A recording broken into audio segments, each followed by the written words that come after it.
السلام علیکم ورحمۃ اللہ وبرکاتہ۔ ناظرین و سامعین، استقبال ہے آپ کا ہمارے یوٹیوب چینل ندائے حق پر۔ ناظرین و سامعین، جیسا کہ آپ جانتے ہیں، چند دن قبل دارالعلوم دیوبند کی جانب سے اصلاحی معاشرہ کمیٹی قائم کی گئی تھی۔ الحمدللہ بہت ہی کارگر ثابت ہو رہی ہے۔ دارالعلوم دیوبند انتظامیہ کے اس اقدام کو متولیان مساجد اور شہر کے دیگر افراد نے بنظر استحسان دیکھا ہے اور امید ظاہر کی ہے کہ اس کے اچھے نتائج مرتب ہوں گے۔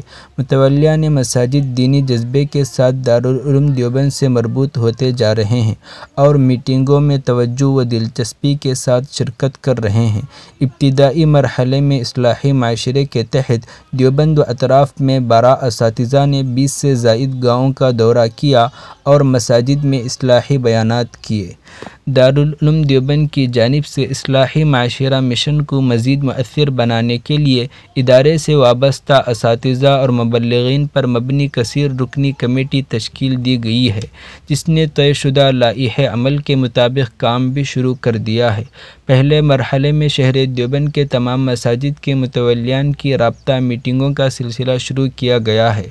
دارالعلوم دیوبند کے محتمم مولانا مفتی ابوالقاسم صاحب نعمانی دامت برکاتہم اور کارگزار محتمم و سرپرست اصلاحی معاشرہ کمیٹی نے دور حاضر کی خراب ہوتی صورتحال اور متولیان مساجد کی دینی و اخلاقی ذمہ داریوں کی طرف توجہ مبذول کرائی ہے۔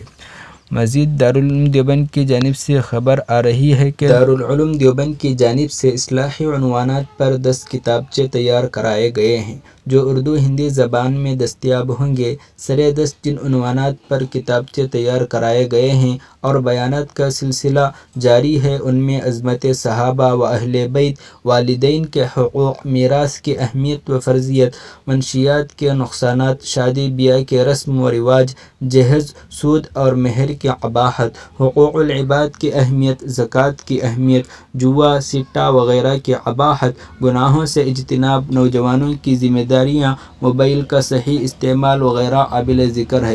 اصلاحی معاشرہ کمیٹی کے سرپرست اور ادارے کے معاون محتمم مولانا قاری سید عثمان منصور پوری صاحب دامت برکاتہم نے بتایا کہ ابتدائی مرحلہ ہے، اس کے بعد دائرہ کار کو مزید وسیع کیا جائے گا۔ ناظرین، آپ دارالعلوم دیوبند کے اس اقدام کو کس نظر سے دیکھتے ہیں؟ اپنی رائے کمنٹس باکس میں بتائیں۔ آج کے لیے اتنا ہی کافی ہے، پھر ملیں گے اگلے اہم خبر کے ساتھ۔ السلام علیکم ورحمۃ اللہ وبرکاتہ۔